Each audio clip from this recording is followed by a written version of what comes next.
Hola, muy buenos días a todos. Bienvenidos a una nueva sesión del Foro 50 por 50, que es una iniciativa organizada por el despacho Montero Aramburu, Gómez Villares y Atencia a raíz de su 50 aniversario, en el que intentamos compartir con nuestros clientes temas de actualidad y temas interesantes.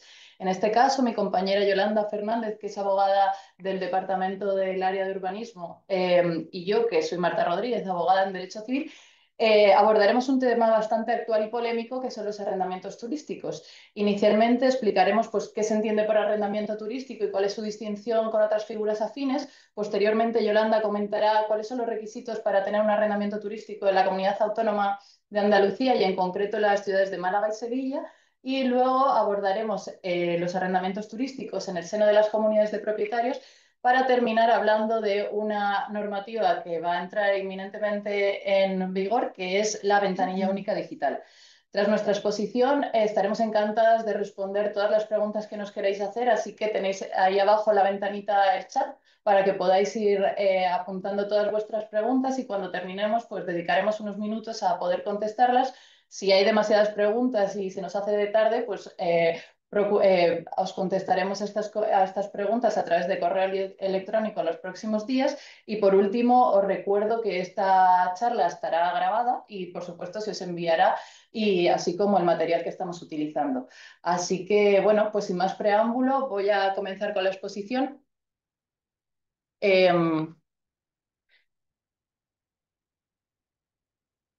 Como ya he dicho, lo primero de lo que vamos a hablar es del arrendamiento turístico y su distinción con otras figuras afines. La primera mención que tenemos en nuestro ordenamiento jurídico del arrendamiento turístico se hace a través de una ley del año 2013, que incorpora el artículo 5E de la Ley de Arrendamientos Urbanos. La actual regulación de este artículo, la actual redacción de este artículo, ha sido modificada por un Real Decreto del año 2019 y dice del siguiente modo: se entiende por arrendamiento turístico la cesión temporal del uso de la totalidad de una vivienda amueblada y equipada en condiciones de uso inmediato, comercializada o promocionada en canales de oferta turística o por cualquier otro modo de comercialización o promoción, y realizada con finalidad lucrativa cuando esté sometido a un régimen específico derivado de su normativa sectorial turístico. Este artículo 5E viene a excluir del régimen de aplicación de la Ley de Arrendamientos Urbanos este tipo de arrendamientos, los arrendamientos turísticos. Por lo tanto, a estos arrendamientos se les aplicará con carácter principal lo que las partes pacten en el contrato, y en su defecto las reglas generales de los arrendamientos del Código Civil. Las notas características de un arrendamiento turístico son: pues debe cumplir con la normativa sectorial turística autonómica, que posteriormente Yolanda explicará cuál es la aplicable en la Comunidad Autónoma de Andalucía. Se deben de promocionar a través de canales de comercialización, que son los OTAs, Online Travel Agencies. Por hablar de algunas, las más famosas o las más conocidas serían Booking o Airbnb. Se debe de tratar de viviendas que estén completamente amuebladas, que puedan destinarse a un uso inmediato, y además deben de contar con otros servicios adicionales, tales como limpieza, cambio de sábanas, facilitar información turística, tener teléfonos de atención al público, etcétera. A diferencia de otra clase de arrendamientos, estos arrendamientos turísticos, el precio de estos arrendamientos se fija por noche, y en este precio se incluyen también los suministros de internet, agua, luz. Por lo tanto, suele tener un precio más elevado que otro tipo de arrendamientos. En todo caso, estos arrendamientos o estas viviendas deben de estar inscritas en el registro turístico correspondiente. Hay mucha gente que piensa que una característica fundamental del arrendamiento turístico es la duración. Pues bien, la duración no es tan determinante, sino que la nota característica de este tipo de arrendamientos es la finalidad. Tienen que ser destinados o sea, deben destinar a fines turísticos. Obviamente, esto ya implica de por sí, pues, que se tengan una duración inferior o reducida, porque es difícil encontrar quién se va de turismo o quién se va a un mismo sitio una larga temporada, y más aún cuando el precio de este tipo de arrendamientos es superior a otras figuras arrendaticias. Por lo tanto, es evidente que se trata de arrendamientos de corta duración, pero que la finalidad es la nota definitoria o lo que los caracteriza. Existen otros contratos que pueden ser considerados similares al arrendamiento turístico. En concreto, existen muchas dudas sobre el contrato de arrendamiento de temporada. A diferencia del contrato de arrendamiento turístico, el contrato de arrendamiento de temporada sí, resulta de aplicación sí le resulta de aplicación la Ley de Arrendamientos Urbanos como arrendamiento de uso distinto de vivienda. Así lo establece el artículo 3.2 de la Ley de Arrendamientos Urbanos. De manera que a estos contratos se regirán por la voluntad de las partes que se manifieste en el contrato, pero que en todo caso debe cumplir imperativamente con lo dispuesto en el título 1 y título 4 de la Ley de Arrendamientos Urbanos. A diferencia del arrendamiento turístico, en estos casos, en principio, se debería prestar una fianza de 2 mensualidades de renta. No se tienen por qué prestar otros servicios adicionales más allá de la cesión del uso de la vivienda, y los suministros pues, no se incluyen en la renta. Y, por supuesto, las viviendas no tienen que cumplir con todos los requisitos que les exigen las comunidades autónomas para ser destinadas a usos turísticos. Como ya he dicho en el arrendamiento turístico, en este caso, igual la característica principal de este arrendamiento es la finalidad. Debe destinarse a una necesidad de vivienda del inquilino que no tenga vocación de permanencia. Los ejemplos más clásicos son pues, un traslado de temporal por un puesto de trabajo, o un traslado por motivos formativos, o unas vacaciones de temporada, o bien porque se esté haciendo obras en tu vivienda habitual y tengas que arrendar otra casa mientras duran esas obras. Esos serían ejemplos de un arrendamiento de temporada. En cuanto a la duración de este tipo de arrendamientos, hay una creencia muy extendida que se piensa que si la duración de estos contratos excede la anualidad, estaríamos ante un contrato de arrendamiento de vivienda, y que si es inferior al año, pues estaríamos ante un contrato de temporada. Esto es una creencia errónea. Como ya he dicho, la nota característica de estos arrendamientos es la finalidad. Puede haber contratos de temporada que excedan de la anualidad, aunque no es lo habitual, y contratos de arrendamiento para uso de vivienda que se pacten por una duración inferior al año, aunque por supuesto les serán de aplicación las prórrogas obligatorias de la Ley de Arrendamientos Urbanos. También hay una práctica muy extendida, por lo menos en zonas turísticas como aquí en Málaga, en la que se firman contratos que realmente son contratos de arrendamiento de vivienda bajo el membrete de contrato de arrendamiento de temporada, porque a los arrendadores les interesa arrendar de los meses de septiembre a junio pues a precios moderados del inmueble, y luego que lleguen los meses de julio y agosto y elevar al máximo las rentas. Es habitual ver en los anuncios de Idealista lo típico que pone perfecto para profesores. Pues bien, esta práctica no es válida, bueno, no es válida si se puede acreditar que tanto el arrendador como el arrendatario sabían que el destino que se iba a dar a esa vivienda era la vivienda habitual del arrendatario. En estos casos dará igual que lo llamemos arrendamiento de temporada, dará igual que pongamos que en junio finaliza el contrato, y dará igual todo lo demás que se quiera pactar, porque si se puede acreditar que realmente el destino que se iba a dar a esa vivienda era para destinarlo a residencia habitual, estaremos ante un contrato de arrendamiento de vivienda habitual y se le aplicarán con carácter imperativo las normas de la Ley de Arrendamientos Urbanos.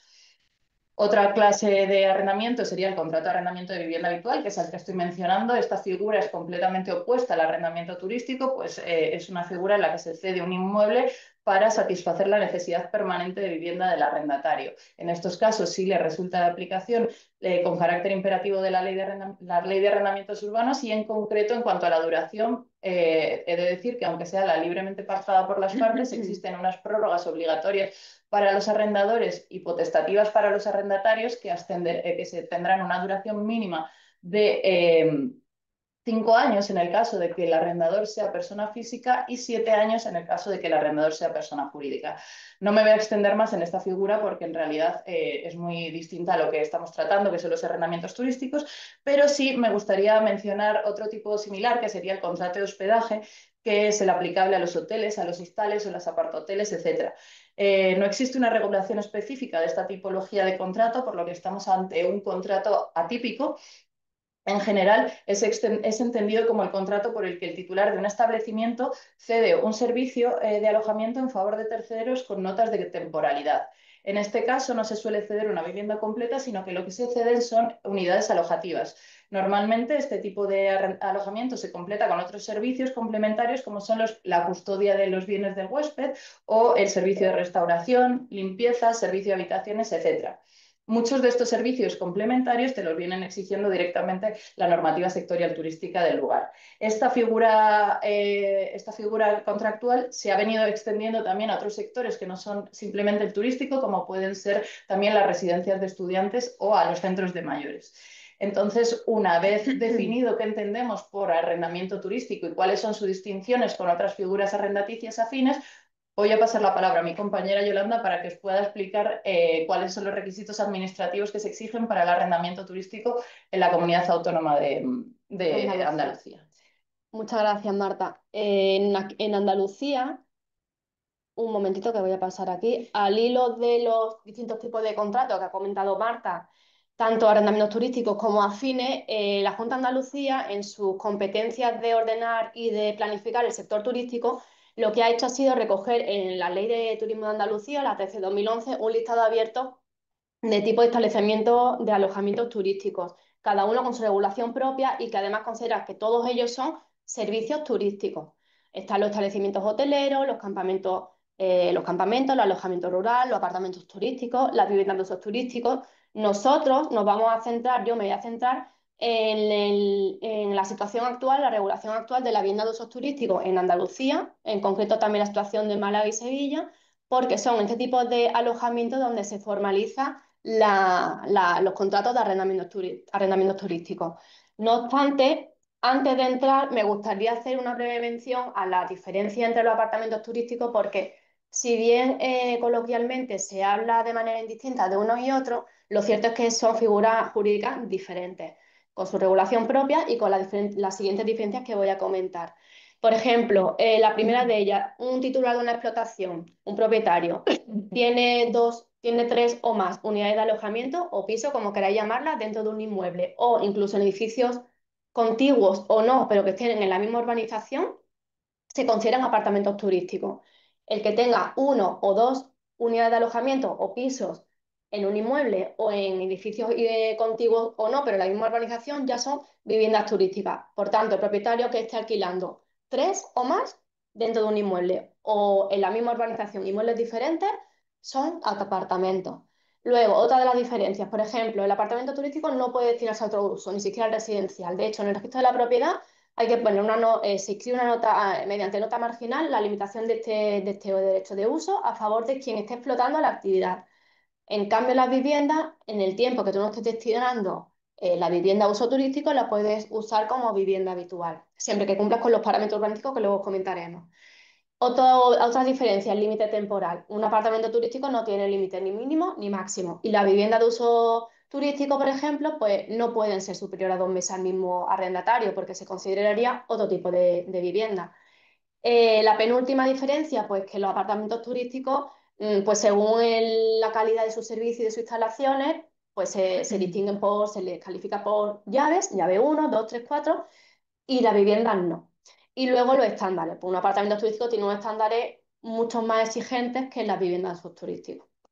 Entonces, dicho esto, sabiendo cuál es la diferencia y que nosotros nos centramos aquí ahora en este foro en la vivienda de usos turísticos, voy a hacer una mención de entrada de cuál es la situación actual en en la Comunidad Autónoma de Andalucía a raíz de la normativa que ahora mismo está vigente. Entonces, el 22 de febrero del año pasado, de 2024, entró en vigor el decreto 31/2024 que modificó el decreto que regula la vivienda de usos turísticos, el 28/2016 de 2 de febrero. A raíz de este decreto 31/2024, las viviendas que antes se llamaban viviendas para fines turísticos ahora son viviendas de usos turísticos, con sus efectos jurídicos importantes que luego comentaré. Con este nuevo decreto, ¿cómo se definen las viviendas? Pues son viviendas equipadas para un uso inmediato que se ofrece a través de canales de oferta turística o el alojamiento mediante precio. Se pueden almacenar por viviendas totales o por temporada. Entonces, como consecuencia, excluye, como ya he dicho antes, las que son de tiempo superior a 2 meses al mismo arrendatario, porque se considerarían otro tipo de vivienda, y las que se extienden de manera gratuita. Además, solamente se puede establecer una vivienda por referencia catastral y prohíbe expresamente que se desarrollen, pues, las que sean viviendas que estén sometidas a algún régimen de protección oficial, que estén ubicadas en inmuebles donde los títulos constitutivos o los estatutos prohíben expresamente que se desarrolle esta actividad de alojamiento turístico, aunque sí que debo decir que este requisito sigue siendo imperativo dentro de la Comunidad Autónoma de Andalucía. A nivel nacional ha habido una adición que ahora luego Marta comentará cuando a ella le toque su turno. La penúltima prohibición que hace el decreto 2031-2024, pues que los apartamentos que la vivienda no se puede desarrollar en unidades de alojamiento que sean apartamentos turísticos y por último que se vayan a desarrollar en inmuebles o en viviendas que estén reconocidas la situación asimilada fuera de ordenación, salvo que el municipio lo autorice. De todas maneras, quizás la limitación y la modificación más importante es la que establece el decreto 31-2024, que considera los alojamientos turísticos como un servicio turístico de alojamiento.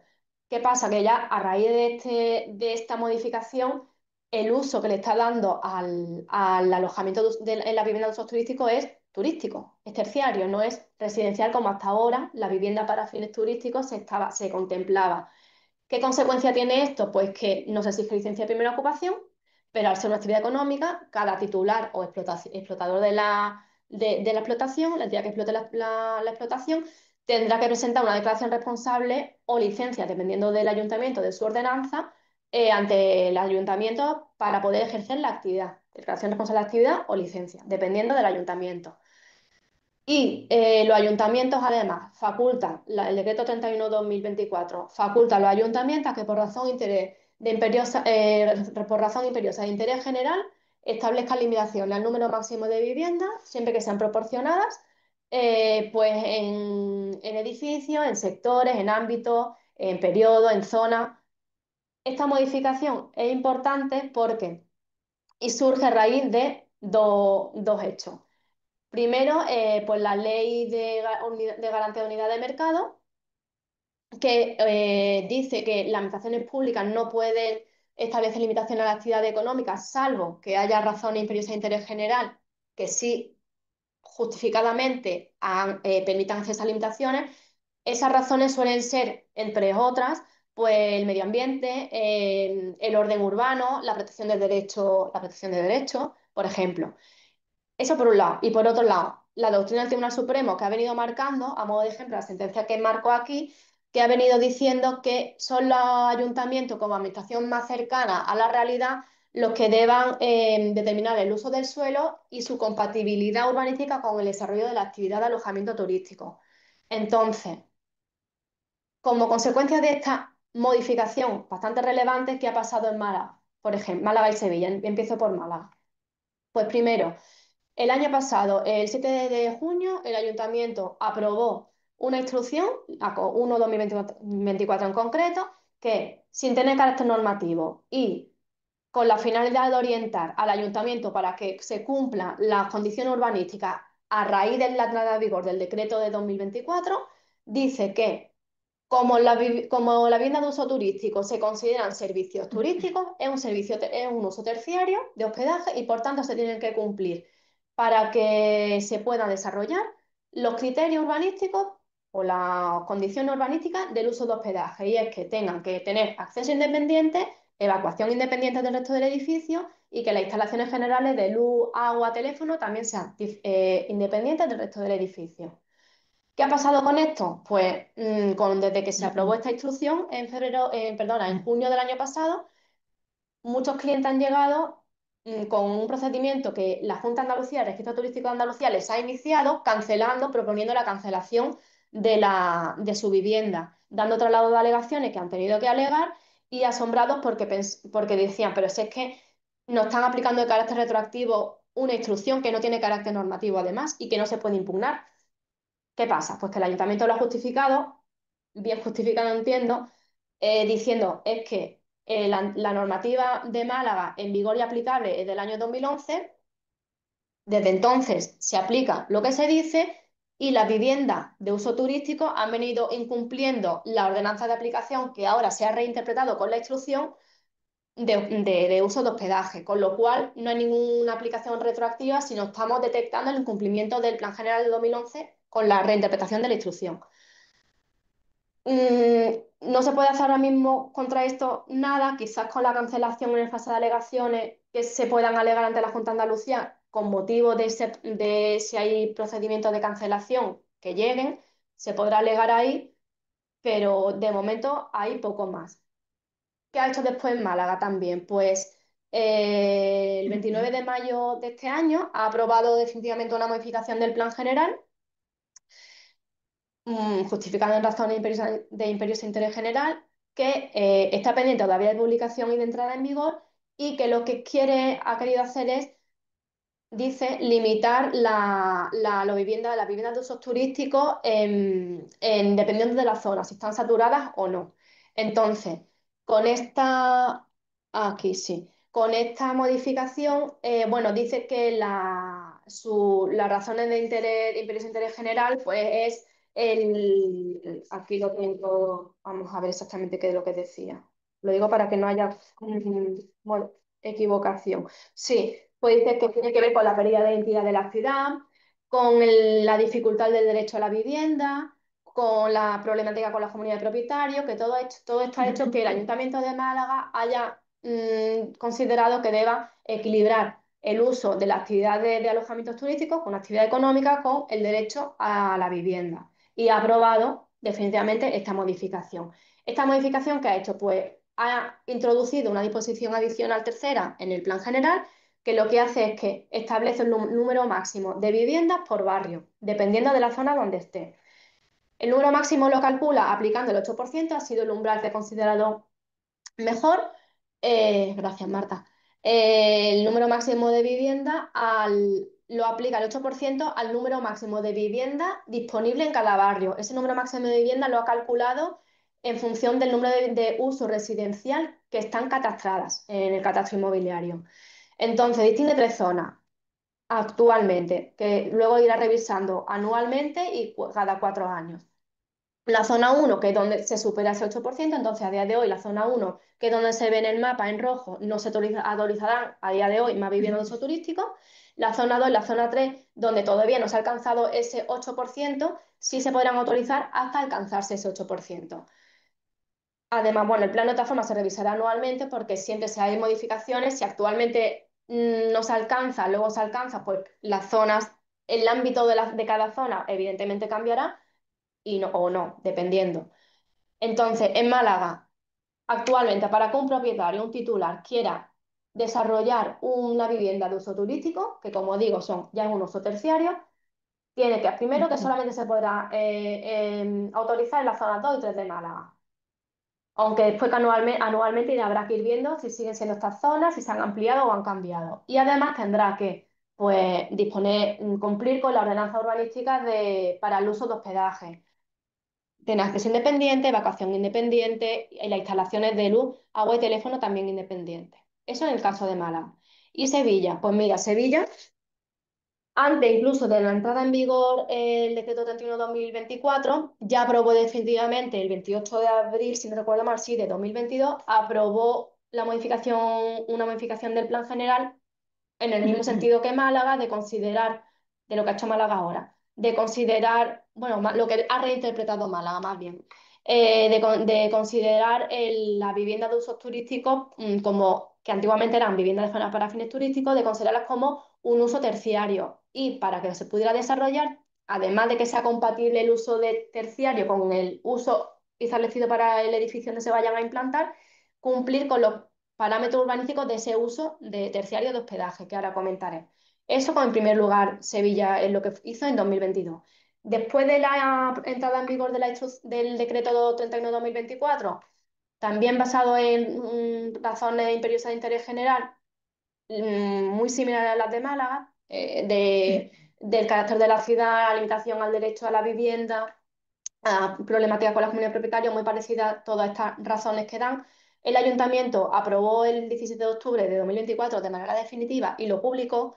Una propuesta, esta vez no ha sido una modificación del plan, ha sido una propuesta, una resolución, donde también limita el número máximo de viviendas de usos turísticos dependiendo de los barrios de Sevilla. El Ayuntamiento de Sevilla, en vez del 8%, ha establecido, ha fijado un 10%. De la misma manera, se calcula ese 10% sobre el número máximo de viviendas disponibles en cada barrio. Y también ha distinguido tres zonas. La primera, que es la más céntrica, que es la zona que llama de crecimiento, que no se van a autorizar más viviendas porque ya se ha llegado al tope máximo. Y las otras dos zonas, que todavía sin haberse alcanzado el tope máximo, se podrá autorizar hasta llegar. Entonces, Mientras que estén en la zona 2 y 3 en Sevilla, a día de hoy, porque también esa propuesta que se ha aprobado también se revisará anualmente, según se dice en la propuesta. Se autorizarán las viviendas a día de hoy, las zonas 2 y 3 siempre que se cumpla con los requisitos que son los que establece el plan general, y además hay una publicación en el ayuntamiento donde expresamente dice que tiene que cumplirse para poder destinarse la vivienda a uso turístico. Pues la primera de todas, a diferencia de Málaga, por ejemplo, es que expresamente se dice que tiene que contar con ascensor, incluso aunque se ubique en primera planta. Se dice así. El edificio, además, donde se implante la vivienda, tiene que haber pasado la ITE, siempre que sea necesario. Además, solamente puede implantarse en planta baja y en planta primera. En Sevilla no se exige que tengan acceso independiente, ni evacuación ni instalación independiente, no se exige, pero tiene que ser en planta baja y primera solamente, salvo que el edificio pues tenga un uso exclusivo de hospedaje. En este caso sí podrá hacerlo en otra planta. Además, expresamente dice que el que tú adecues tu inmueble, un piso, un local, bueno, el que tú lo adecues a una vivienda de uso habitual, a una vivienda de uso turístico, aunque lo adecues a ese tipo, a este uso turístico, no significa que tú estés cumpliendo con los requisitos, con las ordenanzas de vivienda de uso residencial, con lo cual, con carácter general, no puedes destinar tu vivienda de uso turístico a vivienda habitual, salvo que haga un cambio de uso a vivienda habitual, que puedas cumplirlo, o que se trate de una vivienda existente que has cambiado de uso, has pasado a vivienda habitual, a vivienda de uso turístico. Además, también te dice Sevilla, que cuando se destina una vivienda de uso turístico, se alquila por habitaciones y no en su totalidad, no, desde el punto de vista urbanístico, no se considera un uso terciario, con lo cual no haría falta el cambio de uso y, y ya está, ¿no? Y ya nos dice, y estos son los requisitos que establece. Sí. Entonces, para concluir, desde el punto de vista urbanístico, ¿qué es qué es lo que está pasando? Pues a raíz del decreto 231-2024 ha dejado de ser un uso residencial. Con este decreto se ha marcado la diferencia, ya no es un uso residencial, ahora se considera un uso turístico, un servicio turístico y por tanto un uso terciario desde el punto de vista urbanístico. Cada municipio contemplará desde su plan general las condiciones urbanísticas de aplicación. En el caso de Málaga y Sevilla ya hemos visto cuáles son, con diferencias, algunas diferencias y otras no. Y, y ya está. Entonces, el titular que tiene que hacer a día de hoy, de acuerdo con toda esta normativa. En primer lugar, bueno, para escribir tiene que presentar una declaración responsable en el Registro Turístico de Andalucía para desarrollar la actividad. En esa declaración responsable tendrá que adjuntar sus gestiones previas que haya tenido que hacer en el registro de la propiedad, porque tendrá que solicitar una certificación registral del dominio, solicitando expresamente que se mencione si la comunidad prohíbe o no el ejercicio de esta actividad de alojamiento turístico y obtener esa certificación. Ambos documentos, tanto la solicitud como la certificación, tienen que presentarlo con la declaración responsable. Si no lo hace en el momento, tendrá que hacerlo los 10 días que se le dé desde que se le requiera. Esta ya, como además he comentado antes, no tendrá que presentar la licencia de primera ocupación porque ya es una actividad económica y, por tanto, una vez presentada la declaración ante la Junta de Andalucía, tendrá que ir al ayuntamiento que le corresponda y presentar una declaración responsable de actividad o licencia en función de cómo ustedes. De todas maneras, yo considero que en Andalucía, si no en casi todas, van a ser en todas, será mi declaración responsable porque las actividades económicas se han liberado a raíz de normativa europea y nacional, y bueno, a día de hoy casi todos son por declaración responsable. Entonces, tendrá que presentar su declaración responsable de actividad, donde aquí además ya sí que tendrá que adjuntar, que será otra criba que hará el ayuntamiento para comprobar si cumple o no, porque aquí sí que tendrá que adjuntar esa declaración responsable un informe de compatibilidad urbanística, que se exige su presentación con la declaración responsable de actividad. Con lo cual, si después de presentar la declaración responsable ante la Junta de Andalucía, o bien luego a raíz de la declaración responsable de la actividad, el ayuntamiento detecta que no se cumple alguna normativa urbanística, automáticamente le da traslado a la Junta de Andalucía para un oficio solicitando que se cancele la vivienda.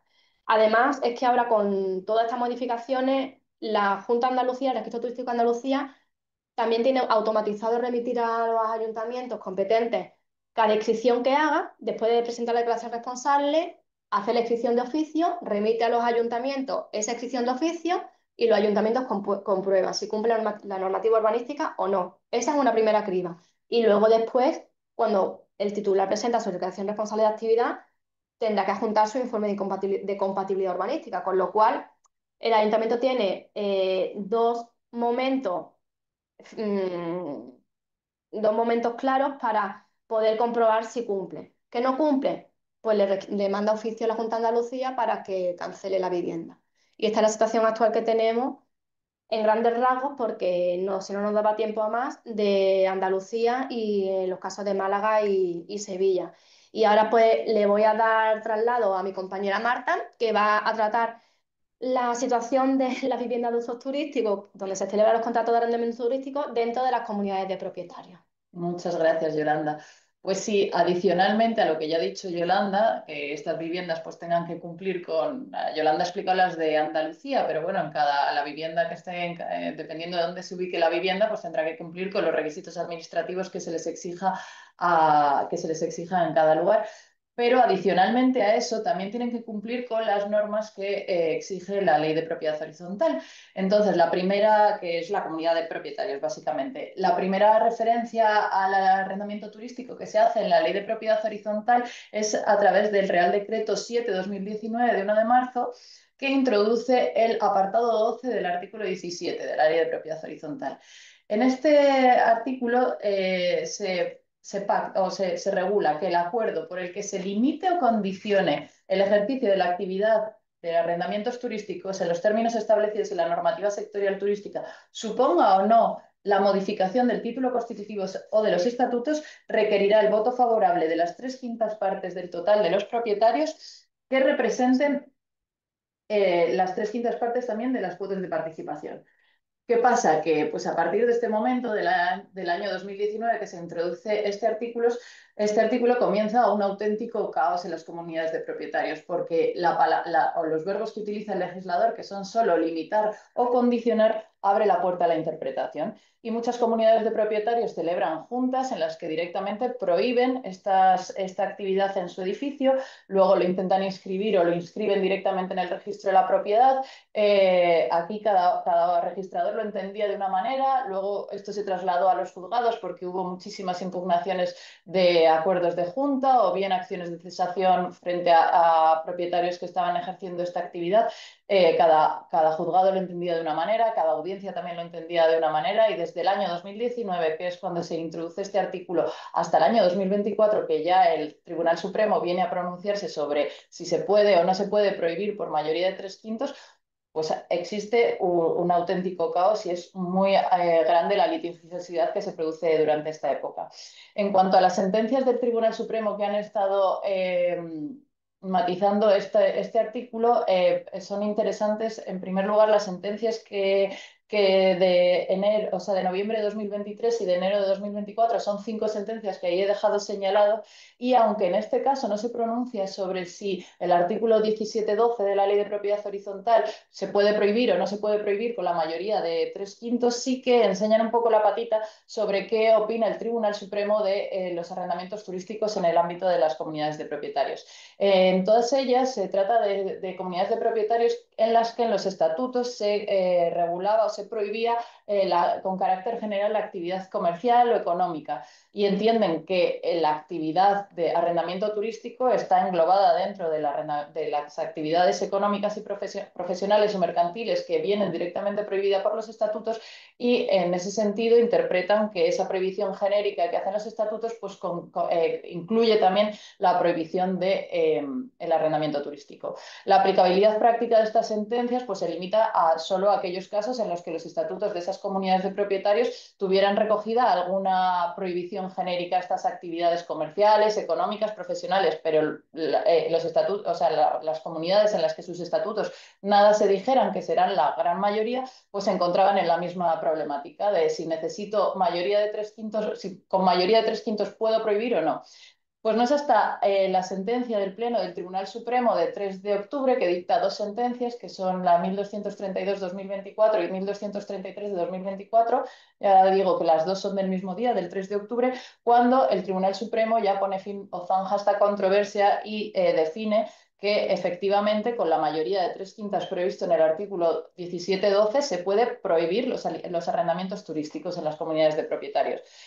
A modo de resumen, diré que en esta sentencia la Sala considera que la expresión limitar o condicionar del artículo 17.12 debe interpretarse al amparo conforme a los criterios señalados en el artículo 3.1 del Código Civil, es decir, sentido propio de las palabras, contexto, antecedentes históricos y legislativos y, sobre todo, la realidad social y del tiempo en el que han de ser aplicadas las normas. En este sentido, entiende que como el espíritu y la finalidad de la ley que introduce este apartado no es otro que hacer frente a las dificultades de acceso a la vivienda del alquiler por el incremento de los precios que, entre otros factores, se ha producido por el fenómeno creciente del arrendamiento turístico, considera que esa facultad de prohibición con una mayoría reforzada de tres quintos es una medida proporcionada a los intereses en conflicto.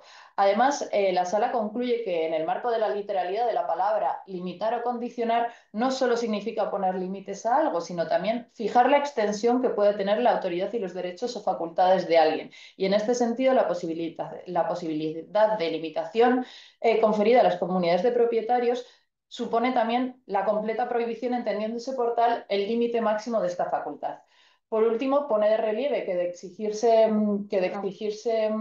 la unanimidad para alcanzarse este acuerdo, pues sería prácticamente imposible, porque siempre el propietario que quisiera destinar su inmueble a arrendamiento turístico se iba a votar en contra, con lo cual sería imposible conseguir esa unanimidad. Eh, lo cual lo haría inviable en la práctica. Por último, también he señalado ahí otra sentencia del Tribunal Supremo de 18 de febrero de 2025, que es relevante porque también toca esta materia y viene a matizar un poco lo que ya he comentado de las sentencias del Supremo de noviembre de 2023 y de enero de 2024, en el caso de la de 2025, los estatutos no contenían una prohibición genérica a desarrollar actividades comerciales, lo que sí contenían eran prohibiciones a ciertas actividades en concreto que pudieran ser consideradas como inmorales, incómodas o insalubres, haciendo mención expresa a ciertas actividades entre las que no se encontraba el arrendamiento turístico. Entonces, en este caso, el Supremo resuelve que no cualquier prohibición en los estatutos puede aplicarse al arrendamiento turístico. Se debe de tratar de prohibiciones genéricas a cualquier actividad económica o, en el caso de que se trate de prohibiciones concretas, debe de referirse expresamente a arrendamientos turísticos. A raíz de estas sentencias, y bueno, para introducir sobre todo lo de la prohibición de la mayoría de tres quintos, la Ley Orgánica 1/2025 de 2 de enero de medidas en materia de eficiencia del servicio de la justicia también modifica varios artículos de la Ley de Propiedad Horizontal. En resumen, lo que viene a decir es que introduce el artículo o modifica el artículo 7.3 de la Ley de Propiedad Horizontal. En este artículo, en resumen, lo que es que para que una persona que quiera explotar su vivienda de arrendamiento turístico en un inmueble sometido al régimen de propiedad horizontal, debe contar previamente con la autorización de la Junta y que esta autorización se obtendrá siempre que se alcance la mayoría de tres quintos. Antes no se exigía un acuerdo previo. A partir de la entrada en vigor de esta ley, que fue el 3 de abril de 2025, se exige que quien quiera desarrollarlo desde ese momento cuente con la autorización expresa de la comunidad de propietarios por mayoría de tres quintos. También se modifica el famoso artículo 17.12 de la Ley de Propiedad Horizontal, que es al que me he venido refiriendo todo este rato, y que básicamente la modificación es que incluye la palabra o el verbo aprobar, limitar, condicionar o prohibir, ya lo incluye expresamente. Y por último, introduce la disposición adicional segunda, que básicamente lo que viene a decir es que estas normas no se aplicarán con carácter retroactivo, sino que serán a todos aquellos personas que quieran o comuneros que quieran empezar a desarrollar su explotación a partir del 3 de abril de 2025, que es la fecha en que entra en vigor. Eh, pues hasta aquí las novedades que podemos tener en materia de propiedad horizontal. Y finalmente voy a hablar de un tema que es muy actual porque va a entrar en vigor en unos pocos días, en concreto el día 1 de julio, y se trata de la ventanilla única digital de arrendamientos. Antes de empezar a explicarlo, He de decir que como esto todavía no entra en práctica, pues solo voy a dar unas notas respecto a la teoría y a lo que dice la norma, pero no puedo dar una explicación de cómo luego las consecuencias que esto llevará, que tendremos que verlo cómo afecta en la práctica. La ventanilla única digital se regula a través del Real Decreto 1312-2024 de 23 de diciembre y depende del Ministerio de Vivienda y de Agenda Urbana. Este decreto sirve como adaptación del ordenamiento jurídico español al Reglamento 2024-2028 del Parlamento Europeo y del Consejo de 11 de abril del 24 y entra en vigor el 2 de enero, pero como ya os digo, no despliega efectos hasta el próximo 1 de julio de 2025. El legislador entiende que este periodo intermedio sirve para adaptarse tecnológica y funcionalmente a todos los afectados por la norma. ¿A qué arrendamientos afecta? Pues según el artículo 2 de A de esta norma, afectará a todas las viviendas y embarcaciones que se dedican a arrendamiento turístico.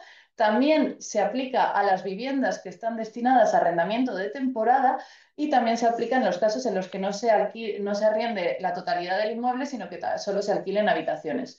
Según el artículo 3.1 de la norma, excluye algunos tipos de alojamientos. En concreto, la norma excluye a los complejos hoteleros, apartahoteles, moteles, albergues, camping y aparcamiento de caravana. Como veis, se trata de una enumeración limitada. Hay muchos tipos de alojamientos que quedan fuera, como por ejemplo el caso de las casas rurales, que ya ha surgido la polémica de ¿a las casas rurales se les va a afectar, les afecta o no les afecta esta norma? Pues la respuesta es que habrá que acudirse a la Administración Autonómica competente en materia de turismo para saber si están sujetos a la normativa turística como establecimientos incluidos en las excepciones que señala el reglamento. ¿Para qué voy a necesitar este número de registro? Pues este número de registro te lo van a exigir para poder publicitar tu anuncio o tu vivienda en una plataforma digital, como lo llaman en el decreto, las plataformas las plataformas en línea. Los ejemplos más clásicos son Airbnb o Booking. No es necesario tener este número de registro si se trata de alquileres o arrendamientos que se formalicen fuera de las plataformas. Tampoco es necesario cuando estas plataformas simplemente ponen en contacto a huéspedes con anfitriones, pero no intervienen directamente en la celebración de las transacciones. Es decir, cuando tú no puedes meter número de días de tal fecha a tal fecha y directamente meter la tarjeta y cerrar ahí el contrato, no sería aplicable cuando no se trate de plataformas de ese estilo. Y tampoco es aplicable a servicios de alquiler que no lleven o que no lleven aparejada una remuneración económica. Por ejemplo, las plataformas que lo que hacen es intercambio de viviendas entre particulares. ¿Qué obligaciones tienen las plataformas? Pues las plataformas tendrán que exigir a todos los que publiquen sus anuncios y publicar el número de registro, hacerlo visible, abstenerse de publicar los anuncios de viviendas que no cuenten con este número de registro, deberán comunicar los datos de actividad a la ventanilla única y deberán hacer comprobaciones aleatorias y periódicas a la veracidad de los anuncios publicitados e informar a la ventanilla única. También deben dar de baja en 48 horas los anuncios si así se lo indica la ventanilla única. ¿Cómo puedo conseguir este número de registro? Pues se hace a través de la página web del registro de la propiedad o, en su caso, en el registro de bienes muebles. En la página existen unos formularios que han de cumplimentarse y aportar la documentación que se les exija. Una vez tramitada la solicitud, el registrador, si cumple los requisitos exigidos, concederá un número de registro que se reflejará como nota marginal de la finca en el registro de la propiedad. Mientras se tramita, se concede un número provisional. El registrador puede hacer un control de legalidad. ¿Y esto qué significa? Pues el registrador puede entrar a valorar si la vivienda cumple con los requisitos exigidos y denegarlo en el caso, denegar la concesión de este número de registro en el caso de que no los cumpla. Por ejemplo, ya hemos tenido el caso aquí en el despacho de un cliente que tenía su vivienda en arrendamiento turístico y que desarrollaba la actividad desde hace mucho tiempo porque cumplía con todos los requisitos administrativos y que, sin embargo, cuando fue a solicitar este número de registro, el registro de la propiedad, se lo denegó porque el registrador había revisado los estatutos de su comunidad y estos estatutos contenían una prohibición a ejercer actividades comerciales, económicas y en concreto hablaba de casas de huéspedes y entonces el registrador, en aplicación de las sentencias del Tribunal Supremo que he mencionado antes y interpretando estos estatutos, denegó directamente el número de registro.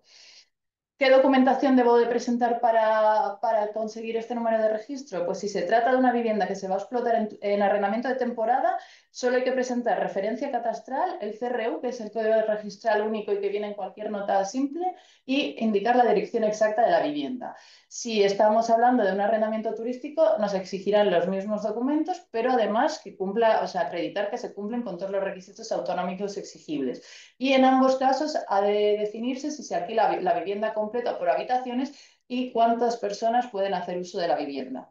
Este trámite tiene un precio de 27 euros y hay que renovarlo cada 12 meses mediante los arrendadores deberán de presentar un modelo informativo de los arrendamientos que se deberá de aprobar, todavía no está en elaboración, se debe aprobar por el Ministerio de Vivienda y Agenda Urbana. Y por último, quiero decir que son dos cosas muy distintas el tener licencia y el número de registro. Una cosa, la licencia o el cumplir con los requisitos administrativos, lo que te habilita es a ejercer esa actividad turística o ese arrendamiento turístico y sin ello no puedes explotar tu vivienda en este tipo de explotación y te someterás a todas las sanciones que prevea la norma administrativa, pero el número de registro no es simplemente para poder acceder a las plataformas y hacerte visible a través de las plataformas online, es decir, solo para publicitar tu vivienda a través de estas plataformas en línea. No se prevén sanciones porque directamente las sanciones que si no cumples o si no tienes este número de registro, la plataforma en principio te debe de deshabilitar tu anuncio y quedarás sin registrar. Entonces, en principio, estas son las novedades que incluye esta ventanilla única digital y como veis, cada vez es más difícil o se ponen más trabas a los arrendamientos turísticos, porque además de cumplir con todos los requisitos administrativos que exija cada comunidad autónoma y municipio, que en este caso solo hemos hablado de las de Andalucía y en concreto Málaga y Sevilla, pero en cada municipio es una cosa diferente. Además, a partir del 3 de abril de 2025 se tiene que contar con una autorización expresa por mayoría de 3/5 de la comunidad de propietarios si estamos en un inmueble que esté sometido al régimen de propiedad horizontal y si además lo quieres publicitar por plataformas online, tienes que contar con este número de registro de la ventanilla única. Bueno, pues yo creo que con estas preguntas terminamos nuestra presentación y os agradecemos muchísimo a todos vuestra asistencia. Sí, bien informaros que la próxima sesión del foro de 50 por 50 ya será para septiembre, así que os deseamos a todos un feliz verano y que lo disfrutéis mucho. Muchas gracias. Hasta ahora.